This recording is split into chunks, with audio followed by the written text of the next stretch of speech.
Lisa Su is one of the most consequential chip executives in the world, the engineer CEO who turned AMD into a central force in high performance and AI computing. But the logic behind that rise was forged much earlier, inside a failure most people never treat as the real turning point. Before the comeback, there was an architectural trap. At IBM, she helped lead work around the Cell broadband engine, a chip that looked brilliant on paper and painful in practice. It was designed like a supercomputer on a chip.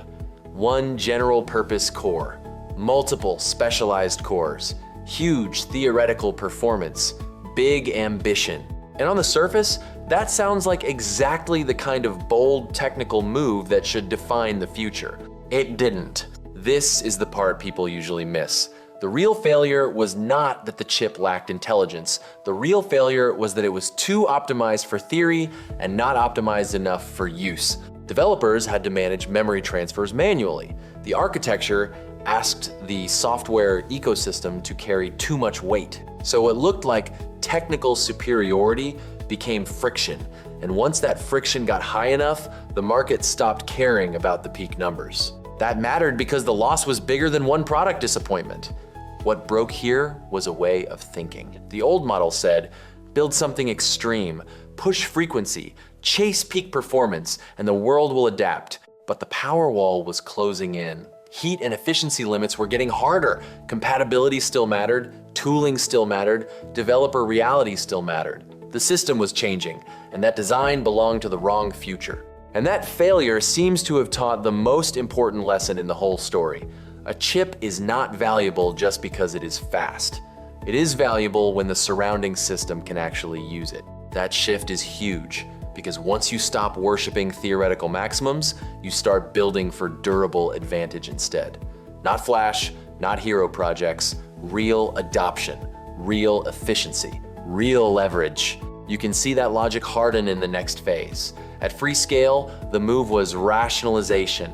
Cut non-core pieces, narrow the roadmap, stop spreading engineering effort across too many architectures and too many speculative bets.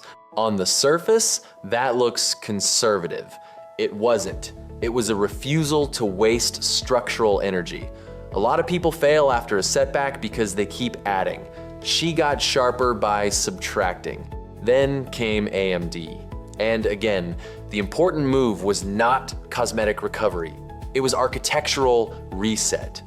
Bulldozer had its own version of the same trap, chasing the wrong performance logic. So instead of patching a weak foundation, she backed a clean sheet redesign, Zen. And just as important, she separated architecture from manufacturing risk. That mattered because a great design can still lose if it is tied to the wrong factory constraints. This is where the comeback becomes transferable. The winning pattern is not fail, then work hard. It is more specific than that.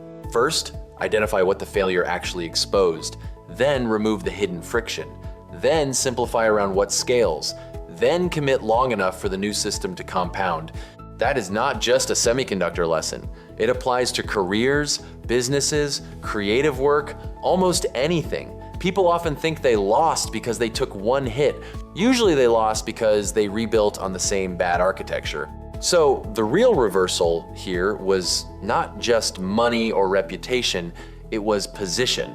Lisa Su moved from being associated with a brilliant dead end to leading a modular, usable, scalable system the industry could not ignore. And that is why this story matters.